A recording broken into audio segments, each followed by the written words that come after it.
I am Zachary. I'm 32 years old, and my stepmother just looked me dead in the eye and told me I was getting absolutely nothing from my father's $70 million estate. She smiled when she said it. But before I tell you about the moment the lawyer started laughing and changed everything, let me know where you guys are watching from in the comments. I read every single one. The conference room at Sterling and Associates smelled like old money. It was a scent of mahogany, lemon polish, and leather that had been curing since before I was born. I sat on one side of the massive oak table, my hands folded in my lap, staring at the grain of the wood. I was wearing a suit I'd bought off the rack 3 years ago for a friend's wedding. It was a little tight in the shoulders and the fabric was starting to shine at the elbows, but it was black, and it was respectful. That's all that mattered. Across from me, it looked like a runway show for the morally bankrupt. My stepmother, Elena, was holding court. She was 55 but fought tooth and nail to look 30, thanks to a plastic surgeon who was probably on her speed dial. She was wearing a black dress, but it wasn't a morning dress. It was a cocktail dress, something you'd wear to a gala where you expected to be the center of attention. Next to her was Brad, her golden child, my stepbrother. He was 25, slouching in his chair, tapping furiously on his phone. He was wearing sunglasses indoors. And then there was Tiffany, 22 years old and already looking bored with the concept of grief. She was flipping through a travel brochure for the Maldives, not even trying to hide it. "I'm telling you, Mom," Brad said, his voice loud enough to cut through the heavy silence of the room. "The red one. The dealership in Beverly Hills said they'd hold it until Friday, but we need to move funds today. The black interior is nice, but the red pops." "We will handle it, sweetie," Elena said, patting his hand. Her nails were long, manicured into sharp talons, painted a blood red that matched her lipstick. "Let's just get the formalities out of the way. Mr. Harrison is always so slow with these things." "I'm thinking a penthouse in Tribeca," Tiffany chimed in, not looking up from her brochure. "Or maybe Soho. I need space for a studio. And a view. I can't be creative without a view." I tightened my grip on my own hands until my knuckles turned white.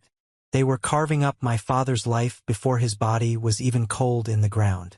It had been 4 days since the funeral, a spectacle Elena had turned into a networking event for the city's elite, and they were already spending money they didn't have in their hands yet. Elena looked over at me then. Her eyes were like ice chips. There was no warmth, no shared sorrow, just pure, unadulterated venom. "I hope you didn't take time off work for this, Zachary," she said, her voice dripping with fake concern that barely covered the sneer underneath. "I know how precious hourly wages are to people in your position. I worked as a project manager for a construction firm. It was honest work, hard work, something Brad wouldn't know if it hit him in the face with a shovel." "I'm fine, Elena," I said, keeping my voice steady. "I'm just here to hear Dad's final wishes." "His wishes?" she scoffed, a short, sharp sound like a bark. "Robert made his wishes very clear to me. We updated everything 6 years ago. Right after the wedding. He wanted to ensure the estate stayed with the family that actually cared for him. The immediate family." She put a heavy emphasis on immediate. The implication was clear. I was history. I was the relic of a past life, the son of a woman who died 20 years ago, a ghost haunting her perfect new kingdom. I didn't take the bait. I remembered the last conversation I'd had with my father. I remembered the way his hand, frail and shaking, had gripped mine. "Patience, Zach," he had whispered. "Promise me. No matter what they say, no matter how much they hurt you, you wait. You let them show who they are." I had promised. So I sat there, swallowed my anger, and let them think they had one. "He couldn't even call you, could he?" Brad sneered, looking up from his phone. "When he was sick, who was there?" "Mom, you were probably too busy playing in the dirt at your construction sites." I bit the inside of my cheek so hard I tasted metallic tang. They knew exactly why I hadn't been there. They knew because they were the ones who had barred the doors. "Mr. Harrison will see you now," the receptionist said, stepping into the room. She looked nervous. She refused to make eye contact with Elena. We filed into the inner sanctum. Mr. Harrison was sitting behind his desk. He was a mountain of a man even in his late 60s. He had been my father's lawyer for 40 years, and his friend for longer than that. He had bounced me on his knee when I was a toddler. Usually, Mr. Harrison was the picture of stoic professionalism. But today, there was something different about him. His face was flushed. His eyes were bright, almost wet. He was arranging folders on his desk with precise, deliberate movements, but I could see a tremor in his hands. "Please sit," Harrison said. His voice was thick. Elena took the chair directly in front of the desk, claiming the position of power. Brad and Tiffany flanked her. I took the chair in the corner, near the window. "Let's make this quick, Jonathan," Elena said, crossing her legs. "We have appointments this afternoon. Just read the part where I get everything. Give us the access codes to the accounts and we can all go home." Harrison looked at her over the rim of his reading glasses. "Condolences, first of all, on the loss of Robert. He was a titan of industry and a good man." Yes, very sad." Elena waved her hand dismissively. "He's in a better place. Now the inheritance." Harrison cleared his throat. He picked up a document.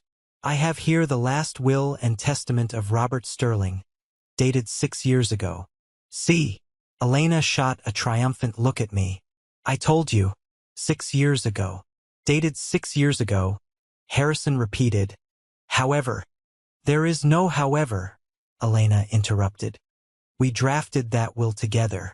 It leaves the entire estate to me, with stipulations for Tyler and Tiffany's college fund and living expenses. And it specifically excludes Zachary Sterling." She turned her entire body toward me, savoring the moment. "You get nothing, Zachary. Not a penny. Not the house, not the cars, not even those old books you wanted. I made sure of it. 6 years of marriage, and I finally got Robert to see sense about his ungrateful, distant son." The room went dead silent. Brad snickered. "Sucks to be you, bro." I felt a cold hollowness in my chest. Even though I knew my father, hearing those words, that he had signed a paper cutting me out, it hurt. Felt like a physical blow. Elena leaned forward, her eyes gleaming with cruelty. "You're not in the will. You're out. You're nothing." Harrison looked down at the paper. Then he looked at Elena. And then, he did something I had never seen a lawyer do in a setting like this. He started to chuckle. It wasn't a polite cough. It started low in his chest, a rumble of suppressed mirth. And then it bubbled up. He put a hand over his mouth to stop it, but he couldn't. The chuckle turned into a full-blown laugh. A deep, booming, genuine laugh that echoed off the mahogany walls. He laughed until he had to take off his glasses and wipe tears from his eyes. Elena's face went from smug to confused, and then to furious. "How dare you?" she screeched. "My husband is dead. This is a solemn occasion. Why are you laughing?" Harrison took a deep breath, trying to compose himself, but a rogue giggle still escaped. He looked at me, gave me a small, almost imperceptible wink, and then turned his gaze back to Elena. "I apologize, Mrs. Sterling," Harrison gasped, wiping his eyes with a silk handkerchief. "It was unprofessional. But you just have such a vivid imagination." "Excuse me." Elena stood up, her hands slamming onto the desk. "You really don't know, do you?" Harrison said, his voice suddenly dropping an octave, becoming deadly serious. "You really think a piece of paper from 6 years ago is the end of the story?" "It is the only story," Elena shouted. "Oh, Elena," Harrison said softly, "you played a very good game, but you forgot one thing. Robert Sterling didn't build an empire by being blind. And he certainly didn't leave his legacy unprotected." The sound of Mr. Harrison's laughter seemed to unlock something in my brain. Suddenly, the sterile office faded, and I was pulled back into the suffocating memories of the last 6 years. It was like a movie reel playing in fast forward, showing exactly how we had arrived at this moment of absolute toxicity. I remembered the day Elena moved in. I was 26 then, already living on my own, but I visited Dad every Sunday for dinner. The house, my mother's house, had always been warm. It was filled with soft yellows, comfortable furniture, and the smell of baking bread. Within a month of Elena's arrival, the house turned into a museum.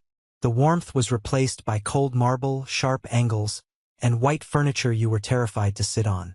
Elena didn't just redecorate the house. She redecorated my father's life. The first casualty was Maria. Maria had been our housekeeper since I was born. She wasn't staff. She was family. She was the one who held me when my mom died. She was the one who made sure Dad ate when he was too depressed to cook. I remember coming over for dinner one Sunday and finding Maria crying on the front steps, a box of her things in her lap. "She fired me, Zach," Maria had sobbed, her small body shaking. "She said I was stealing silver. I never took a thing in 30 years. Your father, he just stood there. He looked so tired, Zach. He didn't say anything." I had stormed inside, ready to go to war. I found Dad in his study, staring out the window. He looked smaller, older than his years. "Dad, you can't let her do this," I had pleaded. "It's Maria. It's just for the best, son," Dad had said, his voice hollow. "Elena needs to feel comfortable. She needs to run the house her way. Please, I don't want to fight." That was the pattern. Dad, a man who had negotiated million-dollar contracts and stared down union strikes, crumbled before Elena's emotional terrorism. He chose peace over justice because he was lonely, and he was terrified of being alone again. Then came the isolation. Slowly, Dad's friends stopped coming around.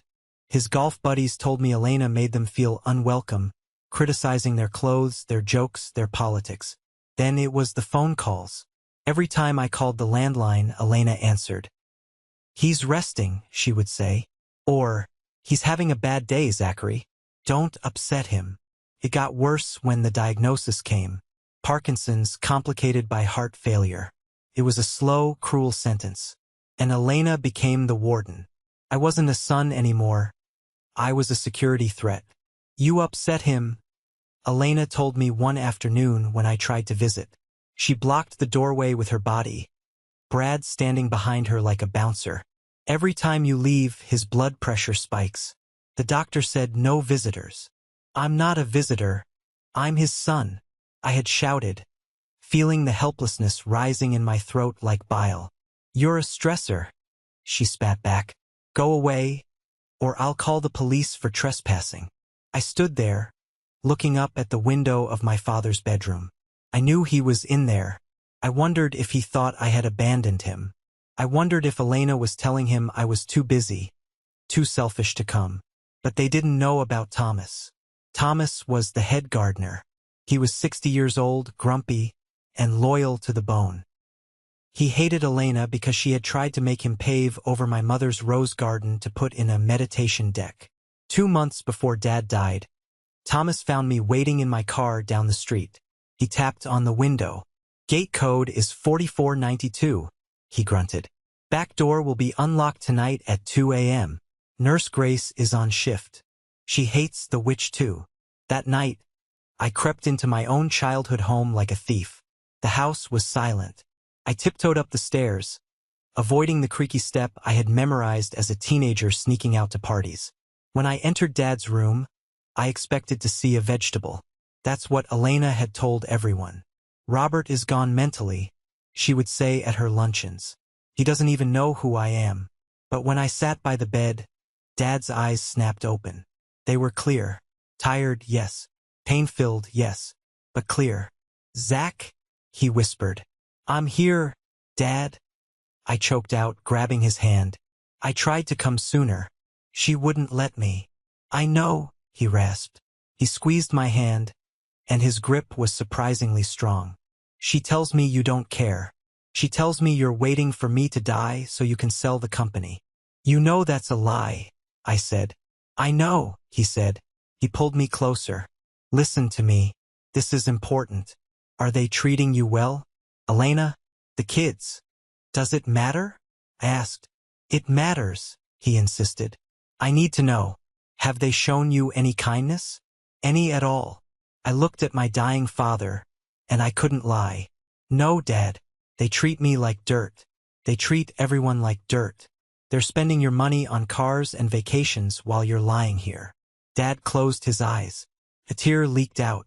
But when he opened them again, there was a steeliness I hadn't seen in years. The old Robert Sterling was back. Good, he said. It was a strange thing to say. I needed to be sure. I gave them every chance, Zach. 6 years. I gave them every chance to be decent human beings. Dad, we can fight the will, I said. I can get a lawyer. No, he hissed. No fighting. Not yet. You promise me, Zach. You let them play their hand. You let them think they've won. You take every insult, every slight. Let them reveal exactly who they are to the world. Can you do that for me? Why? Because the trap only works if the prey thinks it's safe, he whispered. Harrison knows. Talk to Harrison when I'm gone. Until then, silence. We sat there for an hour. We didn't talk about money or wills. We talked about Mom. We talked about the fishing trips we used to take. We said goodbye. I left before dawn. That was the last time I saw him alive. When the call came that he had passed, Elena didn't even call me herself. She had her assistant do it. And at the funeral, she put on a performance worthy of an Oscar, draped in black lace, clinging to Brad for support, while I stood alone at the back, watching the circus. Snap back to the present. Mr. Harrison was wiping his glasses. Elena was fuming. The memory of that secret night gave me strength. Dad hadn't been weak. He had been waiting. And now the wait was over. Mr. Harrison finally settled down. The red flush of amusement was still on his cheeks, but his eyes were sharp as flint now. He placed his hands flat on the desk. Mrs. Sterling, Harrison said, his voice calm, you are correct about one thing. There is a last will and testament from 6 years ago. It essentially disinherits Zachary and leaves the bulk of the estate to you. Elena smirked, smoothing her skirt. Exactly. So why are we wasting time? I have a real estate agent waiting for me. We're listing the Hamptons house. However, Harrison continued, ignoring her, you seem to be under a significant misunderstanding about how Robert structured his assets. Do you know what a trust is, Mrs. Sterling? Elena rolled her eyes. Of course I do. It's a bank account for rich people. Stop patronizing me. Not quite, Harrison said. A will commands where assets go after death. But a trust owns the assets while you are alive. And if a trust owns the house, the car, and the bank account, then the will has no power over them. The will can't give away what Robert didn't personally own. What are you babbling about? Brad interrupted, taking off his sunglasses. He looked annoyed. Dad owned everything. His name was on the checks. His name was on the checks as the trustee, Harrison corrected. But here is where it gets interesting. Robert established the Sterling Family Revocable Trust 25 years ago. It was the basket that held everything he built. And he changed it, Elena snapped. He changed it when we got married. He made me the beneficiary. He did, Harrison nodded. For a while. But you see, the thing about a revocable trust is that, well, it's revocable, can be changed, amended, or replaced entirely. Harrison opened a new folder. It was thick. He pulled out a document stamped with official seals. This, Harrison said, tapping the paper, is the restated Sterling Family Trust, executed 15 months ago. It completely replaces any previous versions. It was signed, notarized, and filed perfectly. Elena laughed nervously. That's impossible. Robert didn't sign anything 15 months ago. I was with him every day. I monitored his mail. I monitored his visitors. You monitored his front door, Harrison said. You didn't monitor his late-night cognitive clarity. And you certainly didn't monitor the private notary who came in via the garden entrance. I watched Elena's face. The color was starting to drain out of it, leaving her foundation looking like a mask of yellow clay. He was sick, she shouted. He wasn't in his right mind. If he signed anything, it was under duress. Or he was confused. I'll sue. I'll have it thrown out. You can't prove he knew what he was doing. We'll get to his mental state in a moment, Harrison said. his voice dropping to a dangerous growl. But first, you need to understand the mechanics of what happened. You see, when Robert restated this trust 15 months ago, he did something very specific. He resigned as trustee. So? Brad asked. What does that mean? It means he stopped controlling the money, I said. Everyone turned to look at me. It was the first time I had spoken in 10 minutes. My voice was calm, but my heart was hammering against my ribs like a trapped bird. Exactly, Zachary. Harrison smiled at me. He resigned, and he appointed a new trustee. And that new trustee immediately exercised their power to transfer ownership of the assets. Who? Elena whispered. Her hands were shaking now. Who is the trustee? Harrison pointed a thick finger at me. Zachary, Harrison said. Elena looked at me like I had just grown a second head. Him? He's a construction worker. He doesn't know anything about finance. Zachary has been the sole trustee of the Sterling estate for the last 15 months, Harrison declared. But that's not the punchline, Elena. The punchline is the beneficiary designation. Harrison picked up a single sheet of paper and slid it across the table toward Elena. The trust is an irrevocable trust now, Harrison explained. Designed to avoid probate. Designed to be ironclad. And upon the moment of Robert's resignation as trustee, which was 15 months ago, the trust dictated that all assets were to be legally titled to the sole beneficiary immediately. Who is the beneficiary? Tiffany asked, her voice trembling. She had finally put down the travel brochure. Zachary, Harrison said.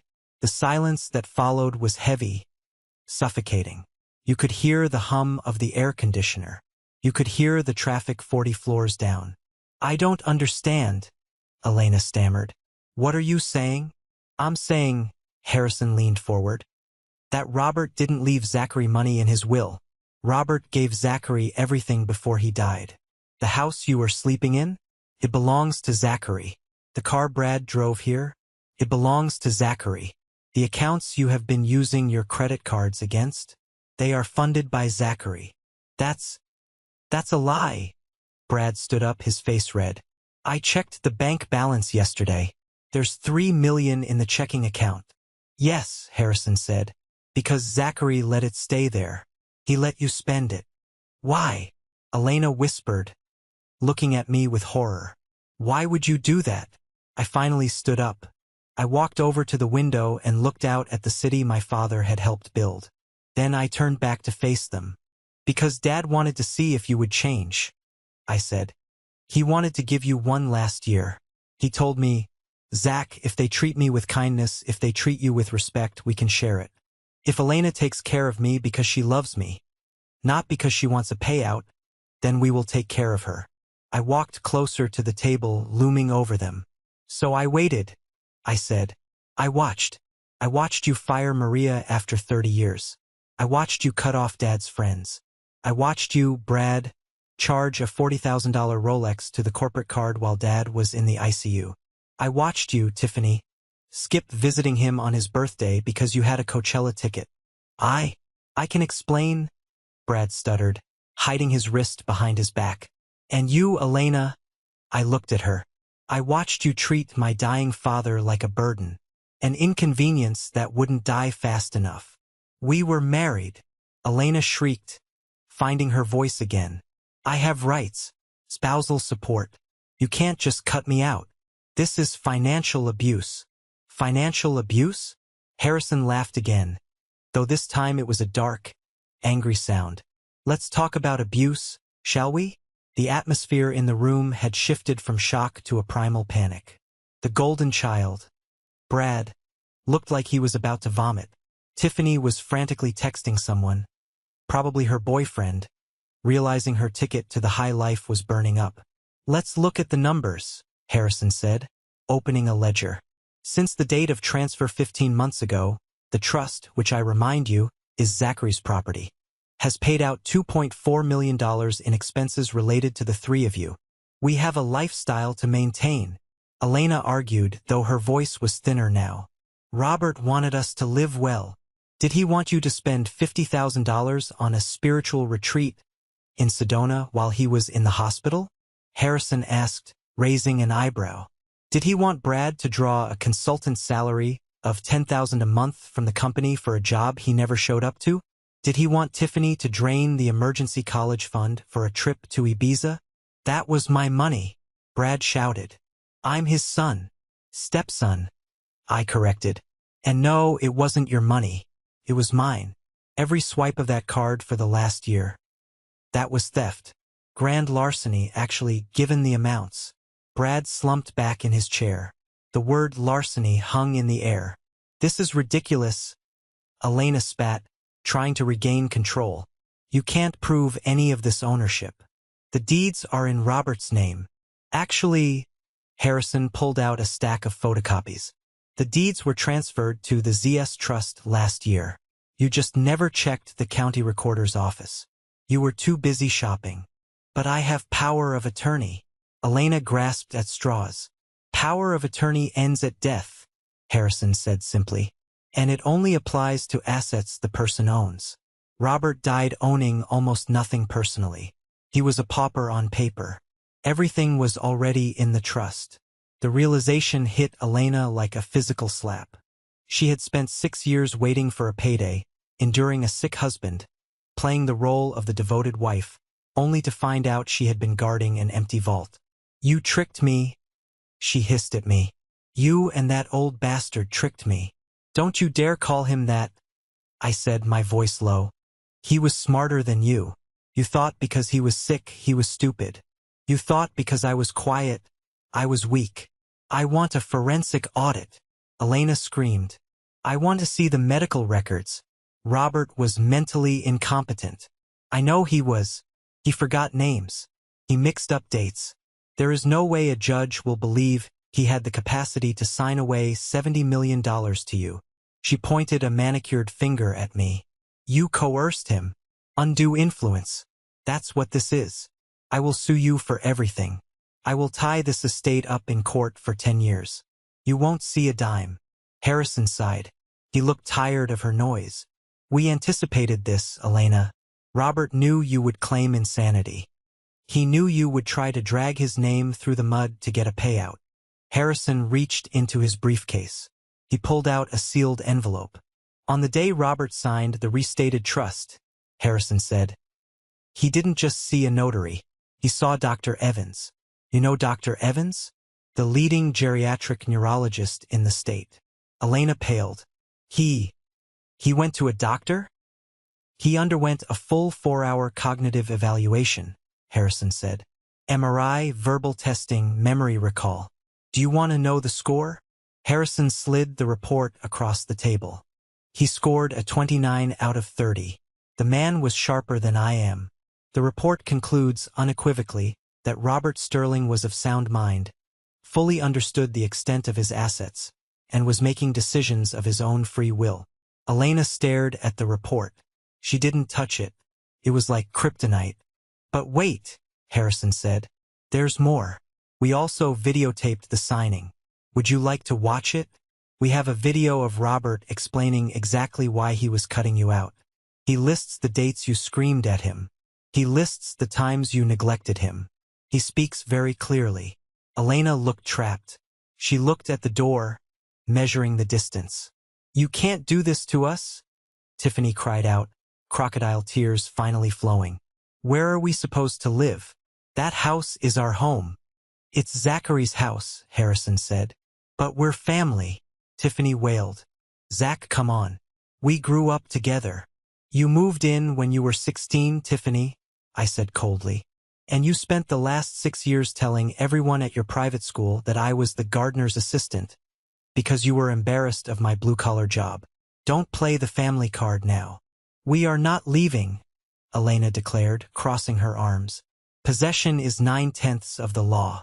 You'll have to evict us. And in this state, that takes months. Maybe years. She smirked again. A flicker of her old arrogance returned. She thought she had found a loophole. She thought she could squat in my mansion and make my life hell. I expected you to say that, I said. And honestly, if it was just about the money, I might have let you stay a few weeks. I might have given you a grace period. I reached into my own jacket pocket. But then, I said, Dad told me to open the black file. I pulled out a plain black folder. It wasn't legal-sized. It was thinner. What is that? Brad asked, eyeing it nervously. Dad hired a private investigator 3 years ago, I said. He wanted to know where all the cash withdrawals were going. He wanted to know why his wife disappeared for spa weekends that didn't appear on any credit card statements. Elena stopped breathing. I could see her chest freeze. You have no right, she whispered. I have every right, I said. I'm the owner of the estate, and I'm the son you tried to destroy. I opened the folder. The sound of the folder opening was like a gunshot in the quiet room. I pulled out 3 distinct piles of paper and laid them out on the oak table, facing Elena. Let's start with the small stuff, I said, pointing to the first pile. Gambling. I looked at Brad. He shrank back into his chair. Brad, you told Mom you were investing in crypto. That's where the $50,000 went last spring, right? But according to these records from the Bellagio and Caesar's Palace, you have a bit of a blackjack problem. You're currently in debt to a loan shark in Vegas for another 40 grand. Dad paid off the first debt to keep your kneecaps intact, but he kept the receipts. Mom! Brad yelped. I can explain. Elena didn't look at him. She was staring at the second pile. Now the affair, I said. Or should I say affairs? I slid a stack of photos across the table. They weren't graphic, but they were damning. Elena holding hands with her yoga instructor at a hotel in Cabo. Elena kissing a real estate developer in a restaurant booth. Dad knew, I said softly. He knew for 2 years. He sat in that wheelchair, waiting for you to come home, smelling another man's cologne on you, and he never said a word. Do you know how much strength that takes? He didn't care about me. Elena screeched, her voice cracking. He was old. He was sick. I have needs. I gave him the best years of my life. You gave him nothing. I roared, slamming my hand on the table. The sudden noise made Tiffany jump. You gave him loneliness. You gave him betrayal. I took a deep breath. My heart was pounding, but I needed to deliver the final blow. The one Dad had debated even showing me. But cheating is a civil matter, I said, my voice turning icy. This is criminal. I pointed to the third pile. It was an old police report, yellowed with age, from a town in Ohio. Dad's investigator was thorough, I said. He went back a long way. He looked into your first husband, Elena, Charles Vance, the one who died of an accidental overdose of heart medication 15 years ago. Elena's face turned the color of ash. She looked like a ghost. Her mouth opened, but no sound came out. It was ruled accidental, she whispered. The coroner said. The coroner said it was inconclusive, I corrected. But the investigator found the pharmacy records. You refilled his prescription 2 days before he died. Double the dosage. And you were the one administering his meds. Just like you were administering Dad's. The room spun. Mr. Harrison looked grim. He knew this part, of course. He had helped prepare it. Dad had his blood tested, I said. 6 months ago, when he started feeling unusually groggy. He sent a sample to a private lab. Do you want to know what they found? Elena was shaking her head violently. No, you're lying. They found sedatives, Elena. High doses. Stuff he wasn't prescribed. You were drugging him. Maybe to keep him quiet. Maybe to speed things along. We don't know for sure. I leaned in close. But here is the deal. We haven't gone to the district attorney yet. We haven't shown them the toxicology report. We haven't reopened the case in Ohio. Elena looked at me, her eyes wide with terror. For the first time, she wasn't the queen bee. She was a cornered rat. What do you want? She choked out. I want justice, I said. But Dad wanted peace. He didn't want his name in the tabloids alongside a murder trial. He wanted you gone. I'll go, she said quickly. I'll leave. Just don't show that to the police. Oh, you'll do more than leave, I said. Mr. Harrison stepped in then. He slid a single piece of paper toward each of them. This is the official distribution of the will, Harrison said. Remember, the will controls whatever is left that isn't in the trust, which is basically just Robert's personal effects. Elena looked at the paper. $1, she whispered. To my wife Elena, I leave the sum of $1, Harrison read. To my stepson Brad, $1. To my stepdaughter Tiffany, $1. This is to ensure you cannot contest the will by claiming you were forgotten. You weren't forgotten. You were remembered perfectly. Harrison reached into his petty cash box and pulled out 3 crisp $1 bills. He placed them on the table. One in front of Elena, one in front of Brad, one in front of Tiffany. Take it, I said. That's your inheritance. Brad looked at the dollar bill like it was infected. You can't be serious. I have debts. Not my problem, I said. But the house. Tiffany whimpered. Where will we go? I don't know, I said. But you can't stay there. I pulled 3 envelopes from my jacket. These are eviction notices, I said. Served legally right now. Since you are not tenants and have no lease, you are considered guests who have overstayed their welcome. In this state, guests who pose a threat to the property or the owner can be removed immediately. A threat?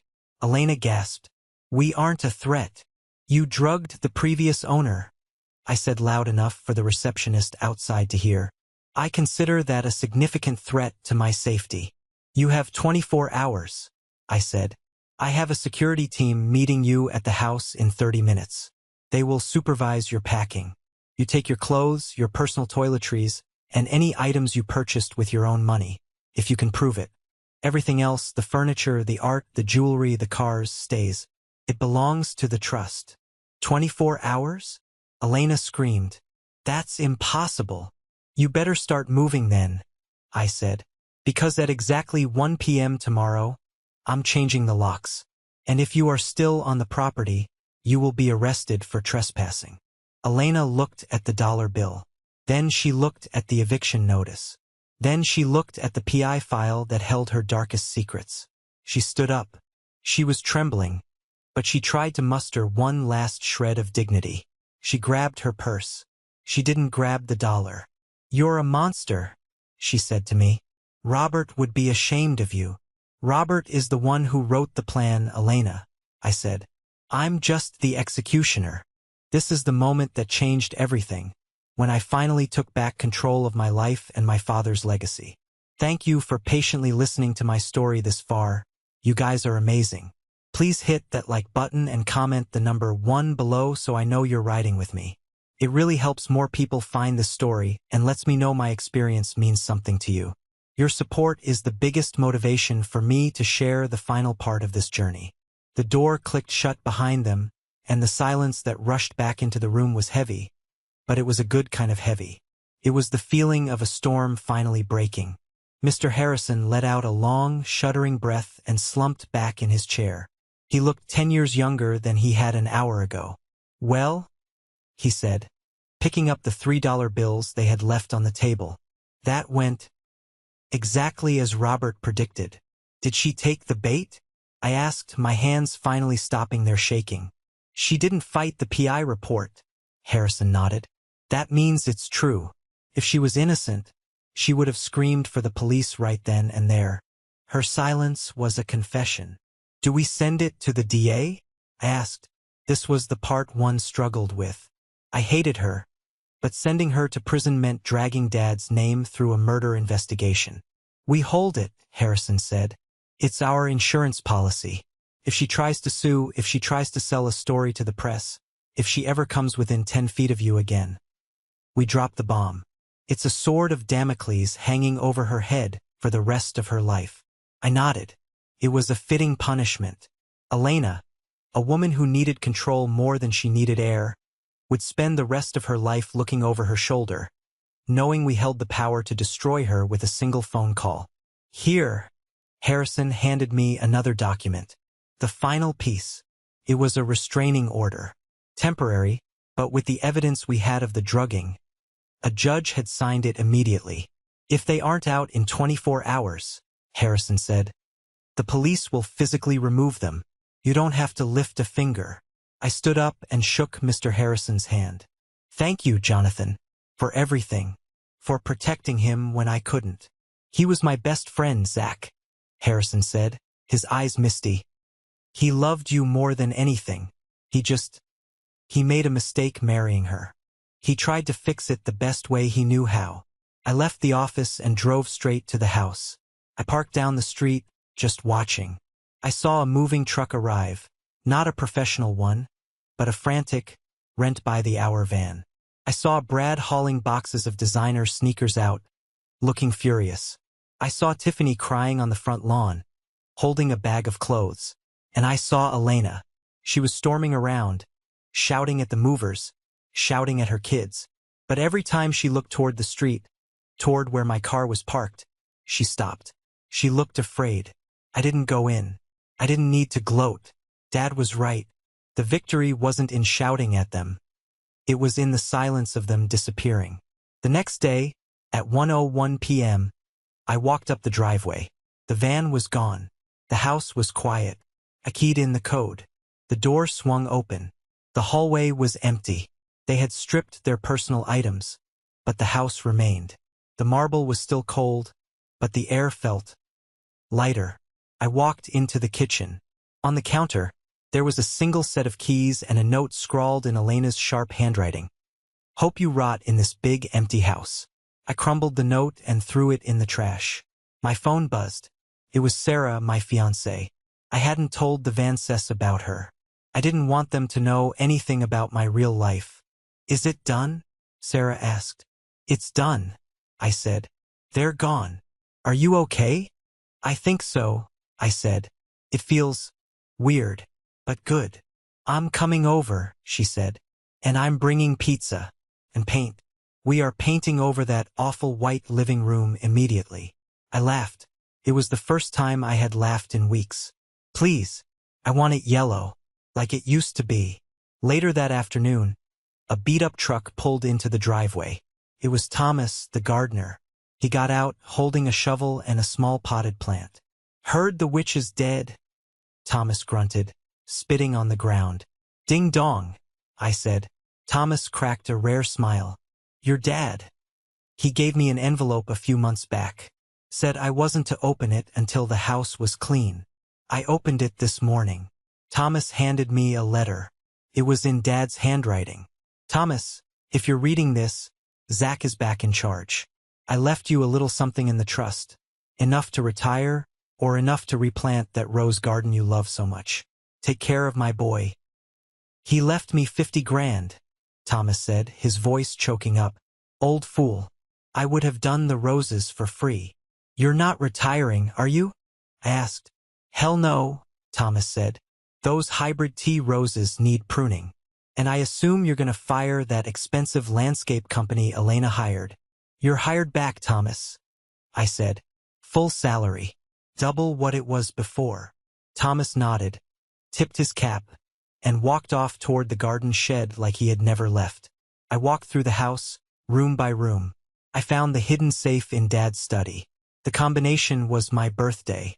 Inside, I didn't find money. I found albums. Photo albums of me and Mom. Elena had hidden them away, claiming they were clutter, but Dad had saved them. I sat on the floor of the study, flipping through pictures of a happy childhood, of a father who laughed, of a mother who hugged me tight. I realized then that the $70 million didn't matter. The house didn't matter. What mattered was that Dad had fought his way back to me.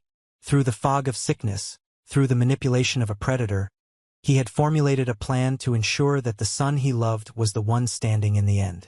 He didn't just leave me a fortune. He left me a vindication. I looked out the window. Sarah's car was pulling up. She was carrying pizza boxes. Thomas was already digging in the garden, preparing the soil for new life. The nightmare of the divorce that never happened, the toxicity of the custody battle over a dying man. It was all over. I wasn't the victim anymore. I wasn't the ungrateful son. I was Zachary Sterling, and I was home. 3 months have passed since I walked into that conference room and dropped a nuclear bomb on Elena's world. 3 months since the eviction, the screaming, and the silence that followed. If you could walk into the Sterling estate today, you wouldn't recognize it. And I don't mean structurally. The walls are the same, the roof is the same, but the soul of the house has been transplanted back into the body. The first thing to go was the white furniture. I donated every single piece of Elena's museum collection to a local shelter.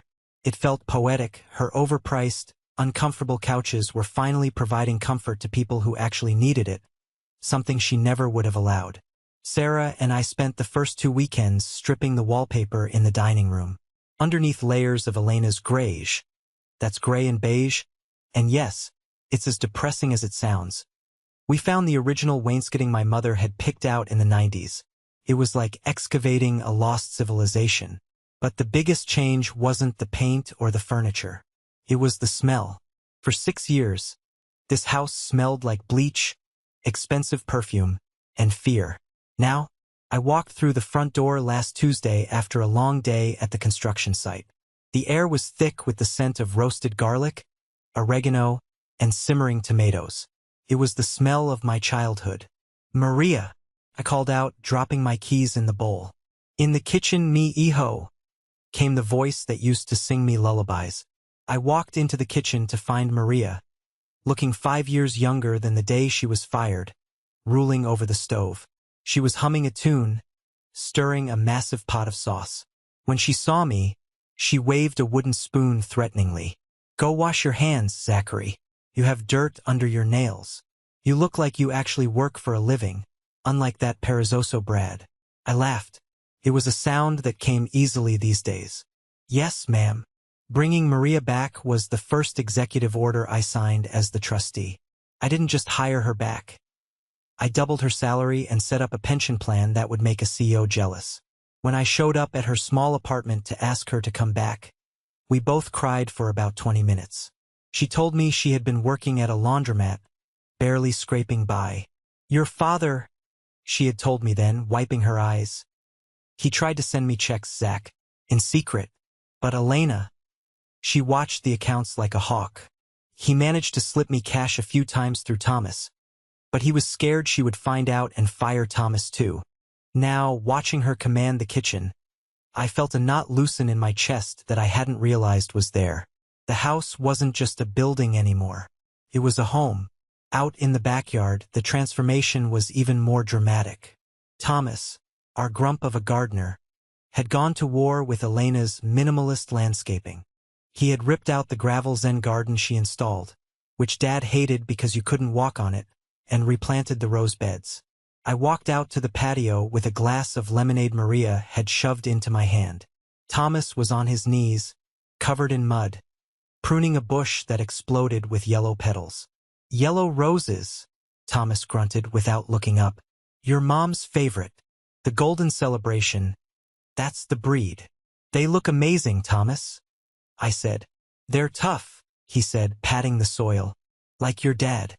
You cut 'em back, you starve 'em, they just hibernate. Wait for the sun. Then they come back stronger." He stood up, wiping his brow. "By the way, a letter came for you. Courier dropped it off. It's from Harrison." I felt a slight tingle of nerves. Even though we had won, the shadow of Elena still loomed large in my mind.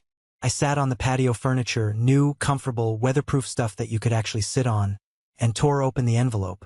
It wasn't bad news. It was closure. Harrison wrote to update me on the Vance situation, as we called it. Elena was currently living in a 2-bedroom apartment across town. It turned out, without the Sterling credit card to prop her up, her social circle had evaporated faster than a puddle in the desert. But that wasn't the headline. The headline was the insurance investigation. "Dear Zachary," the letter read, "I thought you would like to know that based on the private investigator's file, which we anonymously tipped to the Ohio District Attorney, the insurance company that paid out on Charles Vance's death has reopened the claim. They are suing Elena for fraud. Her assets are frozen. She is currently being represented by a public defender because she cannot afford private counsel." I let out a low whistle. Public defender. For a woman who wouldn't drink wine unless it was at least $100 a bottle, that was a fate worse than jail. And Brad? The letter had a note about him too. Brad Vance was seen working at the valet stand at the country club. The same club he used to be a member of on your father's dime. Poetic justice is rarely this swift, but I thought you'd appreciate the irony. I folded the letter. I didn't feel glee. I didn't feel the urge to drive over there and laugh in their faces. I just felt done. They were the past. The dust in the rearview mirror. Good news? Thomas asked, watching me. The best, I said. Justice. I went back inside and headed to Dad's study. There was one last thing I had to do. One final piece of the puzzle Dad had left for me. In his final letter, the one Harrison read at the office, there was a P.S. I hadn't shared with the group. P.S. Zach, once the house is yours again, check the false bottom in the third drawer of my desk. I hid something there the day Elena asked me where your mother's engagement ring was. I told her I lost it. I didn't want her wearing it. I sat at the massive mahogany desk. I ran my hand over the wood. This was where Dad built his empire. This was where he sat late at night strategizing. I pulled open the third drawer. It was empty, just some old pens and paper clips. But I felt around the edge, just like he taught me when I was a kid playing hide and seek. There was a small latch. Click. The bottom panel popped up. Underneath lay a small velvet box and a thick leather-bound notebook. My hands shook as I opened the box. There it was. The diamond solitaire, simple and elegant, catching the afternoon sun filtering through the window. It was the ring he gave Mom when he had nothing but a dream and a beat-up truck. Elena had wanted a massive rock, something flashy. This ring was pure. I got it, Dad, I whispered. She never touched it. I put the box in my pocket.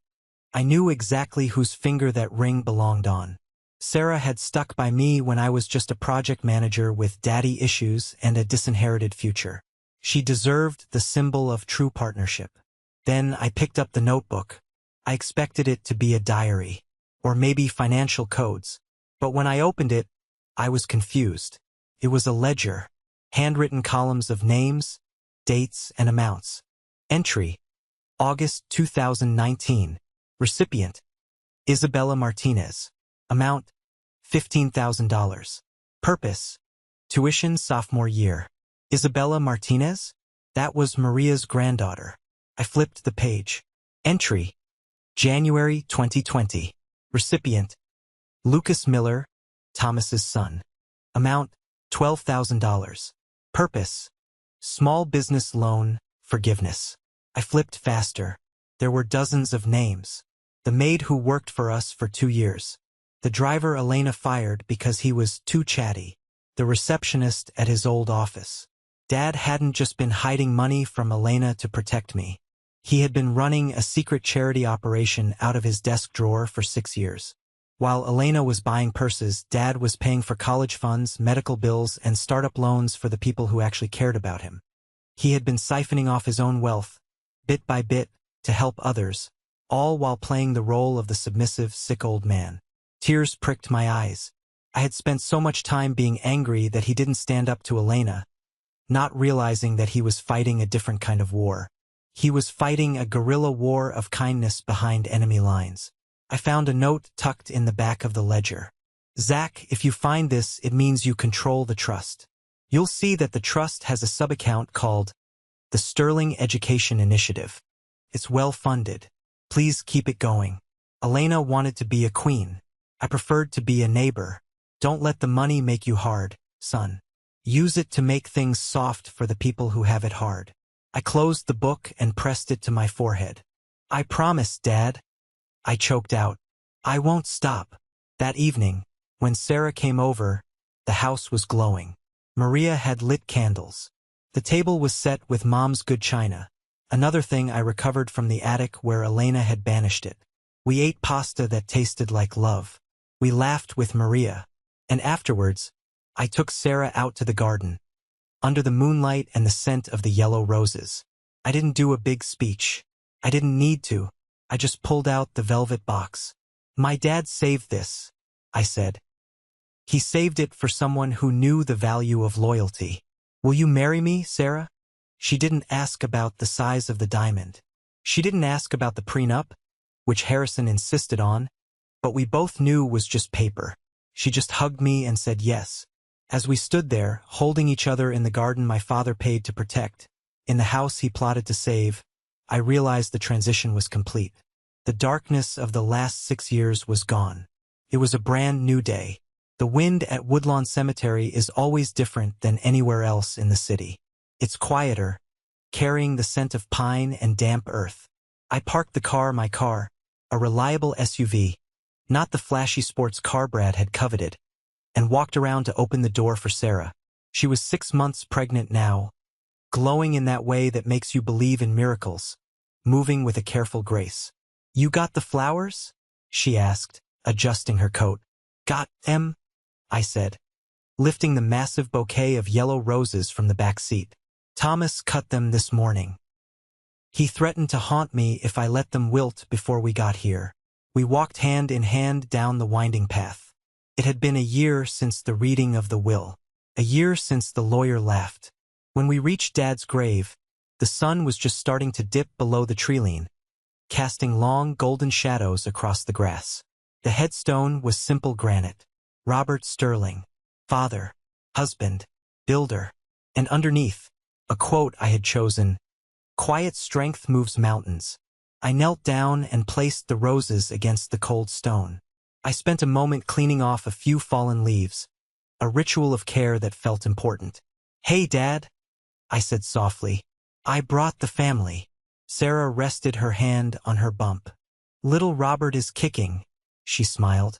"I think he knows Grandpa is listening." We were naming him Robert.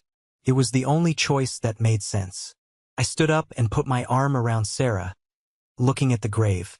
For a long time I had come here with anger. Anger at the cancer, anger at Elena, anger at the time we lost. But today the anger was gone. "You know," I said to Sarah, breaking the silence, "for a long time, I thought inheritance was a dirty word. I watched what it did to Elena. I watched it turn Brad into a monster. I thought money was a poison." "It can be," Sarah said, leaning her head on my shoulder. "But Dad, he showed me it's just a tool," I continued, my mind drifting back to the ledger in the desk. "It's an amplifier. If you're greedy, it makes you a tyrant. But if you're good, if you're like Dad, it makes you a shield." I thought about the last year.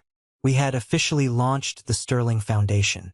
Maria's granddaughter, Isabella, had graduated with honors, debt-free. We had helped 3 other families in the neighborhood fight off predatory developers. And Elena? The last update from Harrison was grim but just. The lawsuit regarding her first husband's insurance policy had drained her. She had settled out of court to avoid prison time, admitting to negligence. She was working as a hostess at a diner 3 towns over. Brad had moved out of state, running from his gambling debts, finally forced to face the world without a safety net. They were living the lives they had earned, and so was I. "He would have loved this," Sarah said, looking around at the peaceful glade. "He would have loved seeing you happy, Zach. That's all he ever wanted. That was the real plan. The money was just the vehicle to get you your freedom back." "Yeah," I nodded. "He was playing 4D chess while we were playing checkers." I looked down at the grave one last time. "We're okay, Dad," I whispered. "The house is full of life again. The garden is blooming. And I'm going to be the kind of father you were. I'm going to protect them. I'm going to teach them that being smart isn't about how much you can take. It's about how much you can give." A breeze rustled through the trees, shaking the leaves of the old oak that stood guard over the plot. It sounded like a chuckle, a deep, familiar chuckle. "Come on," Sarah said, squeezing my hand. "Let's go home. Maria is making lasagna, and she said if we're late, she's giving my portion to Thomas." I smiled. "We can't have that." We walked back to the car, leaving the yellow roses bright against the gray stone. As I drove out of the cemetery gates, I looked in the rearview mirror. I wasn't just leaving a grave. I was leaving the burden of the past. I had my wife, my unborn son, my loyal friends, and a purpose. Dad was right. He had left me everything. Not just the millions, but the roadmap to a life well lived. To everyone listening to this story, Maybe you're dealing with your own Elena. Maybe you feel like you're being pushed out, unheard, or undervalued.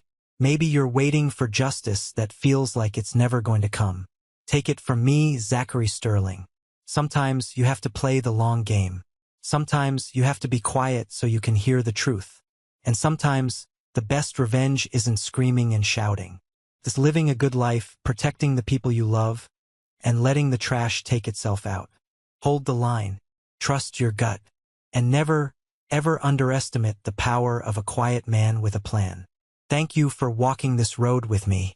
It's been a wild ride, from the lawyer's office to the cemetery, but I'm glad I didn't have to do it alone. If this story meant something to you, if you believe that good eventually triumphs over greed, do me a favor one last time. Smash that like button, subscribe to the channel so we can keep building this community, and share this with someone who needs to hear it. I'm Zachary. This was my story. And now I'm going home to eat lasagna with my family. Stay safe, everyone.